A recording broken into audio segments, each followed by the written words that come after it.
Good afternoon welcome to 69 TV news నేను శ్రీకాంత్ ముందుగా bulletin లో హెడ్లైన్ చూద్దాం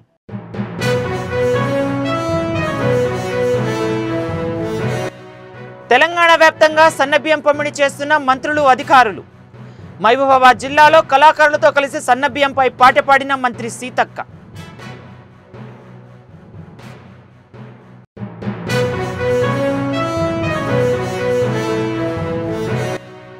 స్వచ్ఛంద సంస్థల పేరుతో అక్షర చిట్ ఫండ్ యాజమాన్యం ప్రజలను మోసం చేస్తుంది ప్రభుత్వం కమిటీ వేసి చిట్ ఫండ్ పై నిఘా పెట్టాలన్న ఎమ్మెల్యే కూనమనేని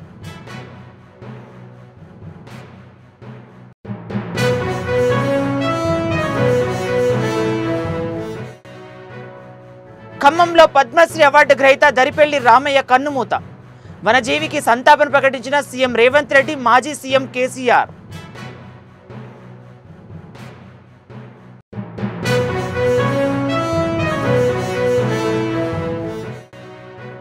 తెలంగాణ వ్యాప్తంగా ఘనంగా ప్రారంభమైన హనుమాన్ జయంతి హైదరాబాద్ శోభయాత్రలో పాల్గొన్న వేలాది మంది హనుమాన్ భక్తులు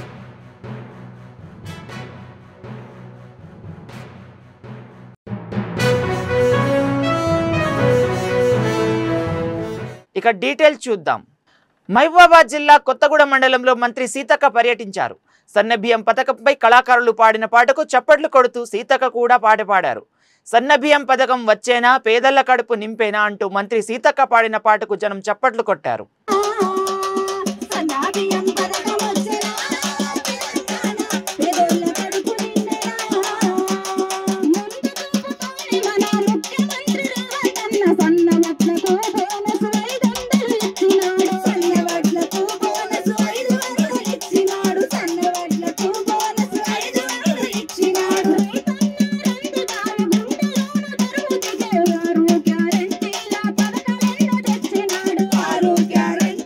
కమ్యూనిస్ట్ పార్టీ పేదల పక్షాన ఉంటుందని స్వచ్ఛంద సంస్థల పేరుతో అక్షర చిట్ ఫండ్ యాజమాన్యం ప్రజలను మోసం చేస్తున్న చిట్ ఫండ్లపై ప్రభుత్వం కఠిన చర్యలు తీసుకోవాలని CPM MLA Kunamneni Sambasivarao demand చేశారు తెలంగాణలోని చిట్ ఫండ్లపై కంపెనీలు కమిటీ వేసి విచారించి చర్యలు తీసుకోవాలన్నారు పేదవాడి పెట్టుబడులు మోసగాళ్ల దగ్గరకు వెళ్తోందని చట్టాలు కఠినంగా చేసి అనుమానులపై ప్రభుత్వం నిఘా పెట్టాలన్నారు కూనమనేని సాంబశివరావు 21 lakhs చేశానండి ఒక 2 years తర్వాత దాన్ని 12% 10% ప్రకారంగా నాకు ఇస్తామన్నారు డబ్బు సరే అని నేను వెయిట్ చేశాను నేను ఇంతవరకు 1 రూపీ కూడా తీసుకోలేదు ఇది మా ఆయన యాక్సిడెంట్లో చనిపోయాడండి యాక్సిడెంట్లో చనిపోతే నాకు అమౌంట్ వచ్చింది అప్పటి నుంచి దాచుకున్న డబ్బులను మొత్తం ఇందులో పోయాయి నా పరిస్థితి చాలా దారుణంగా ఉంది చాలాసార్లు రిక్వెస్ట్ చేసుకున్నాను సార్ మా అమ్మాయి పెళ్లి చేసుకోవాలి సార్ నాకు భర్త కూడా లేదు నాకు మా అమ్మాయికి పెళ్లి చేసుకోవాలి అని చాలా రిక్వెస్ట్ చేసుకున్నాను కానీ ఏది నడవలేదు ఆయన ఇస్తానని చెప్పి ఇలాగే మోసం చేశాడు నేను ఇలాగే ఆ మై హోమ్ పూజా దగ్గరికి ఒక వారం రోజులు అక్కడ ఇక్కడ ఈ ధర్నాలో పాల్గొంటూనే ఉన్నాను చాలా అలసిపోయామండి అసలు మాకు న్యాయం చేయాలండి ఇంతమందిని ఒక హంతకుడిని అరెస్ట్ చేస్తున్నారు వెంటనే ఒక 10-15 రోజుల్లోనే ఒక మానభంగం చేసుకోండి 10-15 రోజుల్లోనే అరెస్ట్ చేస్తున్నారు ఇంతమందిని ఇన్ని కోట్లు ముంచిన ఇతన్ని ఎందుకు మీరు అరెస్ట్ చేయడం లేదో నాకు అర్థం కావట్లేదు రేవంత్ రెడ్డి గారు ఇలాంటి విషయాల్లో చాలా న్యాయం చేస్తారని నేను అనుకుంటున్నాను ఆయన ఎలాగైనా మాకు న్యాయం చేయాలని మా పాపకు పెళ్లి చేసుకోవాలండి నా పరిస్థితి చాలా దారుణంగా ఉంది కానీ ప్రతిసారి చెప్పుకోవాలంటే కూడా మాకు ఇట్లా రోడ్లకు ఎక్కి ఇలా రావాలంటే కూడా ఎంతో బాధగా ఉంది దయచేసి మీరు మాకు న్యాయం చేయాలని కోరుకుంటున్నానండి రమాదేవి అండి నా పేరు దయచేసి మాకు న్యాయం చేయండి ఈ విధంగా మోసం చేస్తున్నటువంటి చిట్ ఫండ్ ఓనర్స్ కానీ లేకపోతే ఇతర స్వచ్ఛంద సంస్థల ఓనర్స్ కానీ వాళ్ళు మళ్ళీ రాజుల్లాగా మామూలు కేసు పెడితే వెళ్తున్నారు బెయిల్ తెచ్చుకుంటారు అందువలన వాళ్ళు వెళ్ళి ఈ ఉన్న చట్టాలను ఉపయోగించుకుని వెళ్ళి మామూలు కేసులు పెడితే మాత్రం వాళ్ళు వెంటనే బెయిల్ తెచ్చుకుని వస్తున్నారు పోతే పోయింది అనుకుంటున్నారు పెద్ద పెద్ద కుంభకోణాలన్నీ అంటే పెద్ద ఈ ల్యాండ్ మాఫియా వాళ్ళు లేకపోతే భవనాలు కట్టిస్తామని డబ్బులు వసూలు చేసిన వాళ్ళు, బిల్డర్స్, ఉగ్రవాదులకి మన చట్టంలో ఏమి చేయకపోయిన వాళ్ళని కూడా, వాళ్ళు జనం కోసం ప్రశ్నించే వాళ్ళని కూడా సంవత్సరాల డబ్బులు లోపలేస్తున్నారు. ఈ బెయిల్ వచ్చినా రానిట్లేదు వాళ్ళని. అంటే ఎవరు బాగా చదువుకున్న వాళ్ళు, కమ్యూనిస్టులని, నక్సలైట్స్ని అర్బన్ నక్సలైట్ పేరు పెట్టి వాళ్ళు ప్రజల కోసం పోట్లాడే వాళ్ళని లోపలేస్తున్నారు. ఈ దొంగలందరూ మీద బాగా తిరుగుతున్నారు. పద్మశ్రీ అవార్డు గ్రహీత వనజీవి ధరిపల్లి రామయ్య కన్నుమూశారు. అనారోగ్యంతో బాధపడుతున్న ఆయన ఖమ్మం ప్రభుత్వ ఆసుపత్రిలో చికిత్స పొందుతూ మరణించారు. కోటి మొక్కలు నాటి ప్రకృతి ప్రేమికుడిగా పేరుగాంచిన ఆయనను 2017లో కేంద్రం పద్మశ్రీ అవార్డు సత్కరించింది. రామయ్య స్వస్థలం ఖమ్మం రూరల్ మండలం రెడ్డిపల్లి గ్రామం. రామయ్య మృతిపై 2 రాష్ట్రాల సీఎంలు రేవంత్ రెడ్డి, చంద్రబాబు, డిప్యూటీ సీఎం బట్టి విక్రమార్క, ఏపీ మంత్రి నారా లోకేష్, మాజీ సీఎం కేసీఆర్ సంతాపం తెలిపారు.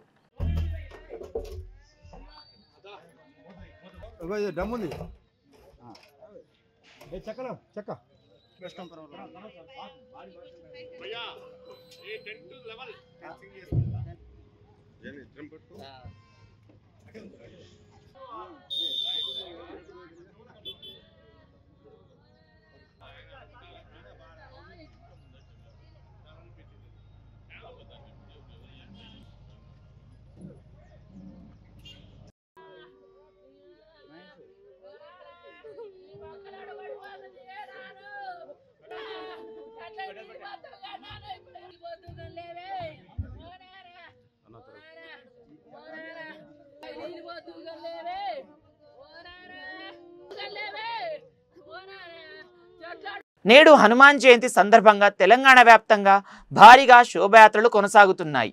హైదరాబాద్ కర్మన్ ఘాట్ ధ్యాన ఆంజనేయ స్వామి ఆలయం నుంచి హనుమాన్ ర్యాలీ మొదలైంది. గౌలిగూడలో ఉదయం పూజల అనంతరం ర్యాలీ ప్రారంభించారు నిర్వాహకులు. సాయంత్రం థర్డ్ బండ్ హనుమాన్ ఆలయం వరకు శోభయాత్ర కొనసాగనుంది.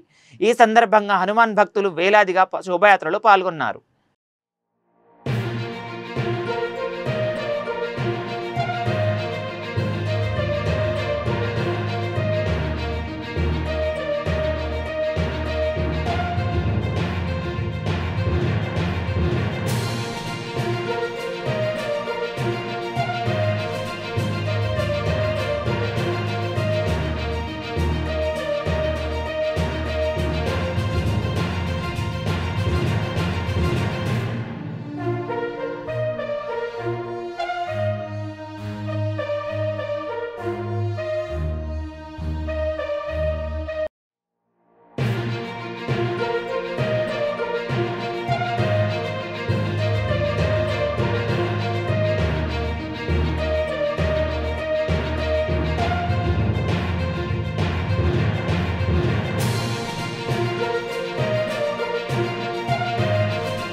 ఖమ్మం రూరల్ మండలం కాచిరాజుగూడెం మాజీ సర్పంచ్ రామారావు ఘరానా మోసం ఆలస్యంగా వెలుగు చూపింది. అమాయక గిరిజన భూములపై డీసీసీబీ మరో 2 బ్యాంకుల్లో 1,50,00,000 లోన్లు తీసుకున్న విషయం బయటపడింది. కన్నతండ చెందిన గిరిజనుల 19 ఎకరాలపై 3 బ్యాంకుల్లో 1,50,00,000 కాజేశాడు మాజీ సర్పంచ్. బాధితులకు నోటీసులు రావడంతో బయటపడ్డ మాజీ సర్పంచ్ ఘరానా మోసం. దీంతో గిరిజన మహిళలు లబోదిబోమంటూ బ్యాంకుల వద్ద పరుగులు పెట్టి డీసీసీబీ ప్రధాన కార్యాలయం ఎదుట ధర్నాకు దిగి కాచిగూడ మాజీ సర్పంచ్ రామారావుపై ఉన్నతాధికారులకు ఫిర్యాదు చేశారు.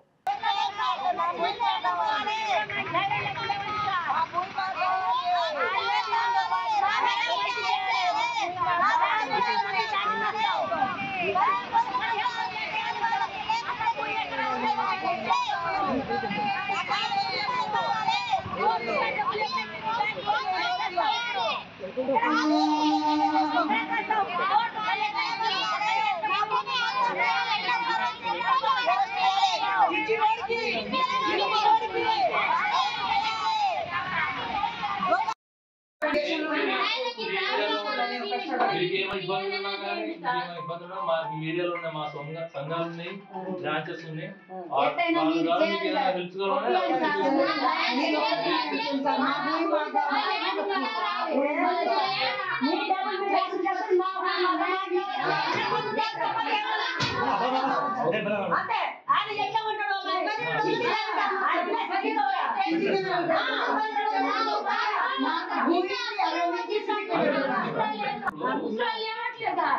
మన ప్రాబ్లం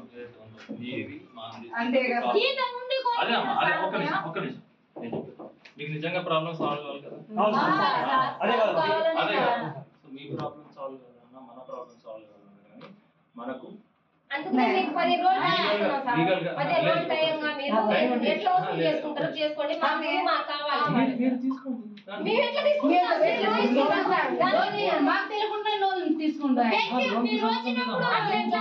లోన్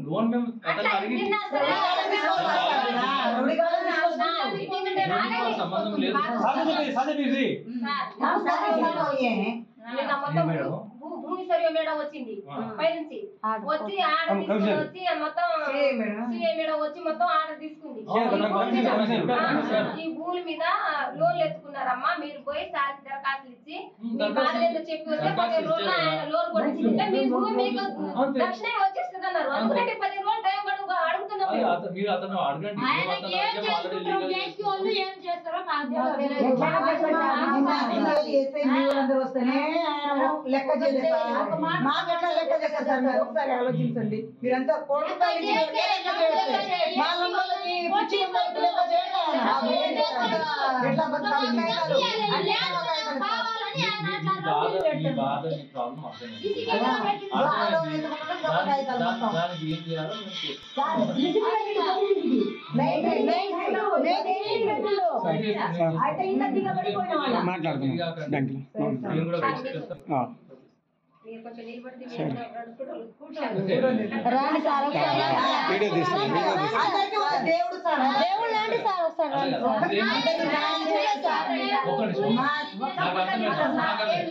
ఏంటంటే ఇక్కడ మనము మన మీడియా మిత్రులకు కూడా ఏంటంటే ఇది బ్యాంక్ ఇప్పుడు వేరేది అనుకోండి, అసోసియేషన్ ఆర్గనైజేషన్ ఇంకేదైనా ఉందనుకోండి ప్రాబ్లం ఉండదు. బ్యాంక్ ఏంటంటే ప్రజలందరూ వచ్చి మా దగ్గర డిపాజిట్ చేస్తారు. ఆ డిపాజిట్ చేసిన అమౌంట్ మనం రైతులకు లోన్ ఇస్తున్నాం. ఒంగోలు ప్రభుత్వం సర్వజన ఆసుపత్రిలో 6,30,00,000తో ఏర్పాటు చేసిన క్యాత్ ల్యాబ్ అందుబాటులోకి వచ్చింది.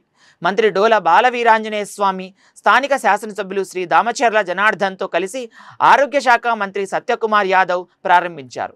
క్యాత్ ల్యాబ్లోని అత్యాధునిక ఎక్విప్మెంట్ను పరిశీలించారు.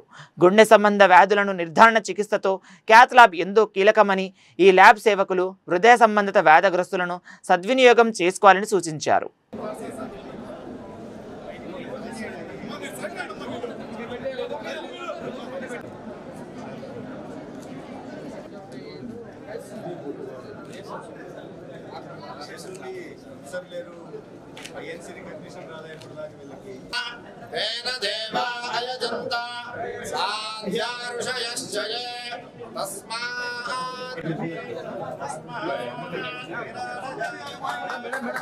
Madam side Rajesh photo very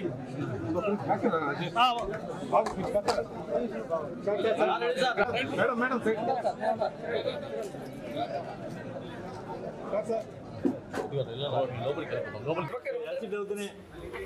మనం ఇట్లా ఒంగోలు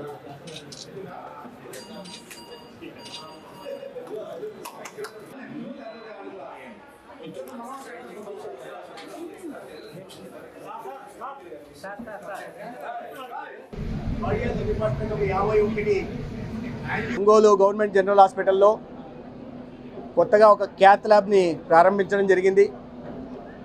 అదేవిధంగా ఒక ఇంటెన్సివ్ కార్డియాక్ కేర్ యూనిట్ కూడా ప్రారంభించడం జరిగింది. ఇప్పటిదాకా కార్డియాలజీ డిపార్ట్మెంట్ గత 4 నెలల్లో గతంలో ఎప్పుడు యాంజియోలు కూడా చేసిన నేపథ్యం లేదు. రాష్ట్రంలో కూటమి ప్రభుత్వం వచ్చిన తర్వాత కార్డియాలజీ డిపార్ట్మెంట్ ఒక 51 యాంజియోగ్రాములు చేయడం జరిగింది. ఇవాళ దాదాపు 6.5 కోట్లతో ప్రారంభించబడిన క్యాత్ ల్యాబ్ కారణంగా ఈ కరోనరీ ఇప్పటిదాకా చేస్తున్న యాంజియోగ్రాములకి అదనంగా కరోనరీ యాంజియోప్లాస్టీ కానీ లేదా పెరిఫరల్ చేసాం. గతంలో సబ్ సెంటర్లో ఉంటున్న వాళ్ళని ఏఎన్ఎంని తీసుకొచ్చి ఆలోచించకుండా తీసుకొచ్చి వాళ్ళను ఇవ్వకుండా ఈ కొత్తగా విలేజ్ హెల్త్ క్లినిక్ కాకుండా కొత్తగా తీసుకొచ్చారు, నియామకాలు చేపట్టారు. దాంతో వీళ్ళు ఆగిపోయారు. ఈ ఏఎన్ఎంలో మళ్ళీ జీఎన్ఎం ట్రైనింగ్ ఇచ్చారు. వాళ్ళలో చాలామందికి మన 2000 పైగా ప్రమోషన్లు ఇచ్చాం. ఇంకా సెకండ్ జీఎంలో ఉంటున్న వాళ్ళ దీన్ని కూడా పరిశీలిస్తున్నాం. ఒక్కొక్కటి చేసుకుంటున్నాం. 43,000 మంది ఆశా వర్కర్లకి గతంలో వాళ్ళకి గ్రాట్యుటీ లేదు, వన్ టైం గ్రాట్యుటీ ఇస్తున్నాం. రిటైర్మెంట్ ఏజ్ చాలా కాలంగా వాళ్ళు డిమాండ్ చేస్తున్నారు. ఈ ప్రభుత్వం వస్తూనే గౌరవ ముఖ్యమంత్రి గారి ఆదేశాల మేరకు ఆ రిటైర్మెంట్ ఏజ్ని 60 నుంచి 62 చేశాం. అదేవిధంగా గతంలో వాళ్ళకి మెటర్నిటీ లీవ్లు కూడా ఉండేవి కాదు. గర్భం దాలిస్తే మెటర్నిటీ లీవ్ ఉండే పరిస్థితి ఉంది. దానికి 2 మెటర్నిటీ లీవ్లు కూడా ఇచ్చే ప్రయత్నం చేశాం. అదేవిధంగా ఏఎన్ఎం దగ్గర నుంచి నర్సింగ్ స్టాఫ్ దగ్గర నుంచి ఉంటున్న ఇబ్బందుల్ని, వారి సమస్యల్ని, అనేక రకాల సమస్యలు ఉన్నాయి, వాటిని అన్ని తీర్చే దిశగా ప్రయత్నం చేస్తున్నాం. ఆయుష్ కూడా స్ట్రెంథన్ చేస్తున్నాం. అదేవిధంగా డ్రగ్ డిపార్ట్మెంట్ని కానీ, డ్రగ్ అథారిటీ, కంట్రోల్ అథారిటీని కానీ, దాంట్లో ఎవరైతే అనుమానిత కేసులు ఉన్నాయో అనుమానిత కేసుల్ని ఈ ఒంగోలు లాంటి టెర్షరీ సెంటర్స్లో ప్రివెంటివ్ ఆంకాలజీ యూనిట్లని మొదలుపెట్టి ఆ అనుమానిత కేసులు అక్కడ పెడితే పాజిటివ్ కేసెస్ దాంట్లో కూడా 10 దాకా వస్తున్నాయి. క్యాన్సర్ అనేది ఒక మహమ్మారి పెరుగుతూ ఉంది. 22 సంవత్సరంలో 73,000 మంది క్యాన్సర్ బారిన పడితే 41,000 మంది చనిపోయారు. ప్రపంచవ్యాప్తంగా ఇదే పరిస్థితి ఉంది. 17% క్యాన్సర్ బారిన పడుతున్నారని లెక్కలు చెప్తున్నాయి. ఈ రాష్ట్రంలో వీటిని ముందుగా గుర్తించి నివారణ తీసుకోవడం లేదా ప్రాథమిక దశలను గుర్తించి వాటికి సరైన చికిత్స అందించి ప్రాణాలను కాపాడి ఆ కుటుంబం ఆర్థికంగా చితికిపోకుండా కాపాడే ప్రయత్నం కూటమి నాయకత్వం చేస్తూ ఉంది. దాంట్లో ముఖ్యమంత్రి చంద్రబాబు నాయుడు గారు పదే సమీక్షలు నిర్వహించి ఆ దిశగా మమ్మల్ని నడిపించే ప్రయత్నం చేస్తున్నారు. ఆంధ్రప్రదేశ్లో పనిచేస్తున్న 100 మంది తెలంగాణ ప్రాంత ఉద్యోగులను స్వరాష్ట్రానికి తీసుకురావాలని తెలంగాణ 4th క్లాస్ ఉద్యోగుల సంఘం ప్రభుత్వాన్ని విజ్ఞప్తి చేసింది. హైదరాబాద్ భాగ్లింగంపల్లిలోని సుందరయ్య విజ్ఞాన కేంద్రంలో జరిగిన రాష్ట్ర కార్యవర్గ సమావేశంలో సంఘం ప్రధాన కార్యదర్శి గంగాధర్ మాట్లాడుతూ 4th క్లాస్ ఉద్యోగుల సంఘం భవన నిర్మాణం కోసం హైదరాబాద్ నగరంలో 1000 గజాల భూమిని కేటాయించాలని ముఖ్యమంత్రి రేవంత్ రెడ్డిని కోరారు. పెండింగ్లో ఉన్న డిఏలతో పాటు పెండింగ్ బిల్లులను విడుదల చేయాలన్నారు. రాష్ట్ర ఆర్థిక పరిస్థితి అర్థం చేసుకుంటామని, కానీ ఉద్యోగుల సమస్యలను కూడా పరిగణనలోకి తీసుకోవాలని గంగాధర్ విజ్ఞప్తి చేశారు. ఈరోజు తెలంగాణ 4వ తరగతి ఉద్యోగుల ఎగ్జిక్యూటివ్ సమావేశం ఏర్పాటు చేయడం జరిగింది. ఈ యొక్క సమావేశానికి జిల్లాల అధ్యక్ష కార్యదర్శులు, ప్రాజెక్టు సంఘాల అధ్యక్ష కార్యదర్శులు హాజరు కావడం జరిగింది. ఈ యొక్క సమావేశంలో రాష్ట్ర సంఘ అధ్యక్ష పదవి కాలేంది కాబట్టి ఆ యొక్క అధ్యక్ష దయతోటి గౌరవ ముఖ్యమంత్రి గారు మా యొక్క సంఘ భవనానికి 1000 గజాల స్థలము హైదరాబాద్లో ఇవ్వవలసిందిగా ఈ యొక్క ఎగ్జిక్యూటివ్ ద్వారా వారికి చేతులెత్తి దండం పెడుతున్నాం.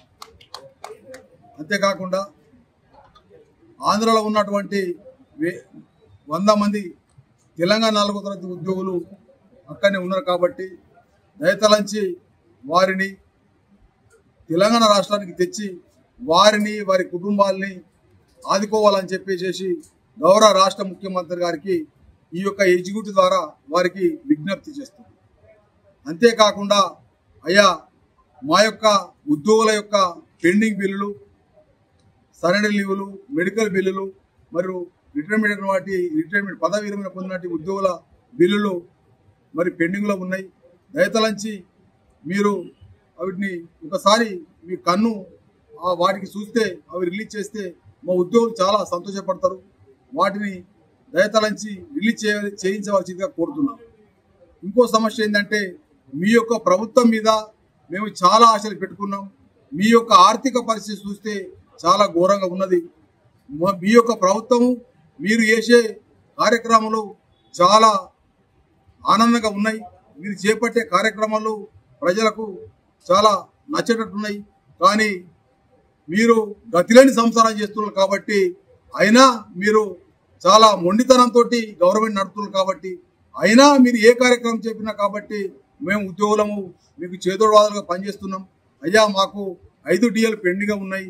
దయతలంచి మాకు కూడా మేము కూడా జిల్లాలో చెప్పుకోవాలా, అన్ని జిల్లాల ఉద్యోగులు మనం అడుగుతున్నాడు.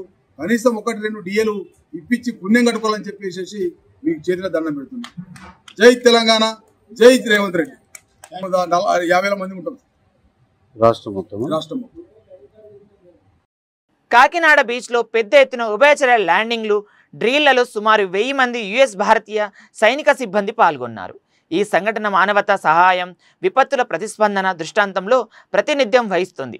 దీనిలో ఉమ్మడి సంయుక్త దళాలు ఒక తీర ప్రాంతంలో స్పెట్స్ IRSను భద్రపరచడంతో పాటు కాల్పనిక ప్రకృతి వైపరీత్యం తర్వాత అక్కడ ఫీల్డ్ హాస్పిటల్, సరఫరా పంపిణీ ప్రదేశాన్ని ఏర్పాటు చేయడం వంటి బాధ్యతలను చేపట్టాయి. ఈ కార్యక్రమానికి కాకినాడ జిల్లా కలెక్టర్ షణ్మోహన్ ఇతర అధికారులు తిలకించారు. Okay guys, some more back. Okay, bye. One second.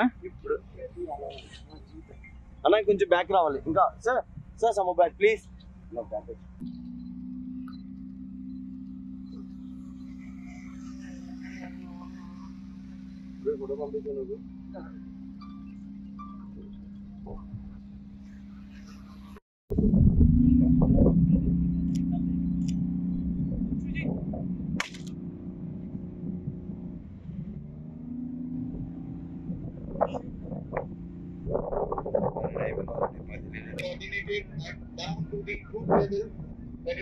Operation has been codenamed as Exercise Triumph. Next, please. Just to know what is the kind of hostile element present here, what is their suitability, and what is their preparedness to oppose these HADR operations. And based on that input, we have got to know that there are some low-grade, anti-air rockets, and they do have the capability of dislodging the relief efforts or HADR.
Mahatma Jyotiba Phule 199వ జయంతిని పురస్కరించుకొని ప్రకాశం జిల్లా Ongole collector కార్యాలయంలో నిర్వహించిన BC corporation రుణాల పంపిణీ కార్యక్రమం జరిగింది.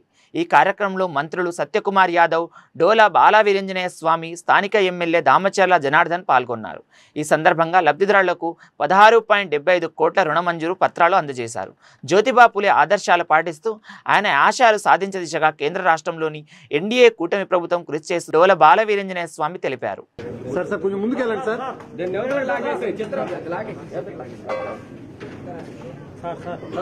బాలాజీ సార్ కొద్దిగా జోహార్ జ్యోతిరావు పూలే గారు, జోహార్ జ్యోతిరావు పూలే గారు, జోహార్ జ్యోతిరావు పూలే గారు, జోహార్ జ్యోతిరావు పూలే గారు, భారత్ మాతా కీ దగ్గరగా మంత్రి గారు దగ్గర నిలబడతాను. సార్ స్వామి గారు అటు కొద్దిగా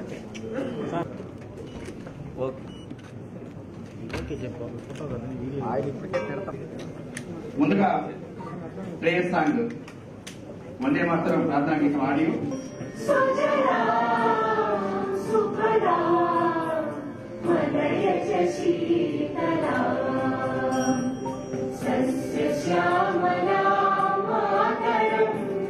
వందే మాతరం సుమధుర భాషిణీ సుఖదాం వరదాం మాతరం వందే మాతరం. ఈరోజు మహాత్మా జ్యోతిరావు పూలే గారి 199 కాగితాలు కూడా గిద్దలు ఎస్కే బహిరుడు అమ్మా చెన్నకేశ్వరరావు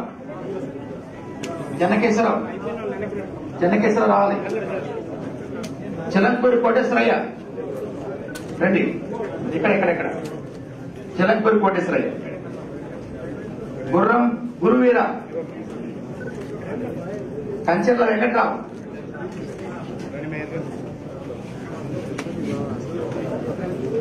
గుర్రం బాలకృష్ణ కోటేశ్వరయ్య మేడం. గురువీర కంచెర్ల వెంకట్రావు.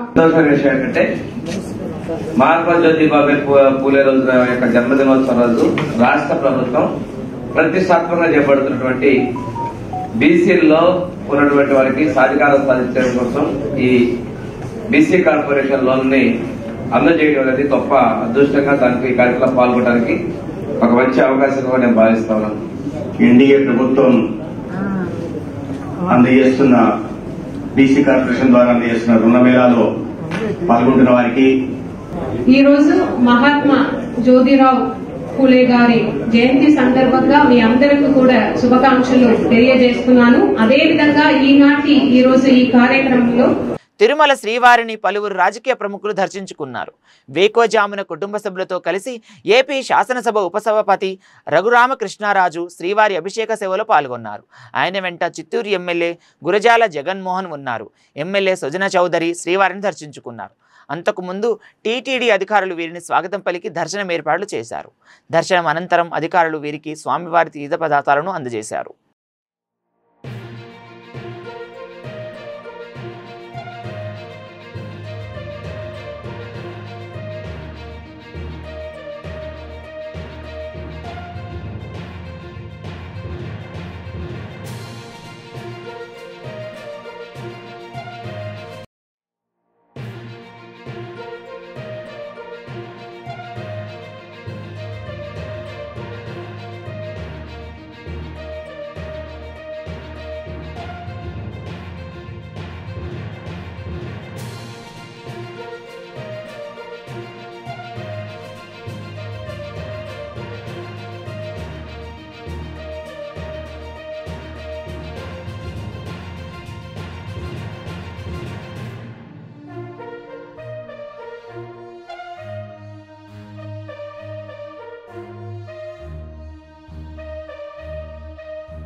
బులెటిన్ ముగించే ముందు మరోసారి హెడ్లైన్ చూద్దాం.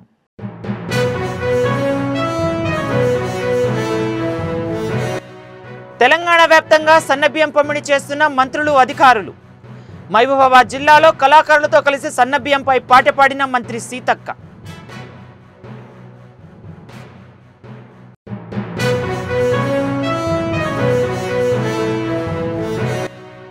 స్వచ్ఛంద సంస్థల పేరుతో అక్షర చిట్ ఫండ్ యాజమాన్యం ప్రజలను మోసం చేస్తుంది. ప్రభుత్వం కమిటీ వేసి చిట్ ఫండ్ పై నిఘా పెట్టాలన్న ఎమ్మెల్యే కూనమనేని.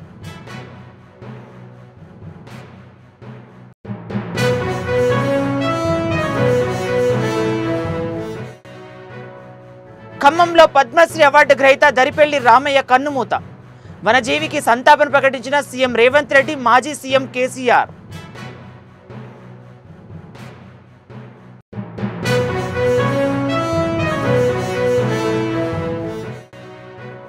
తెలంగాణ వ్యాప్తంగా ఘనంగా ప్రారంభమైన హనుమాన్ జయంతి. హైదరాబాద్ శోభయాత్రలో పాల్గొన్న వేలాది మంది హనుమాన్ భక్తులు.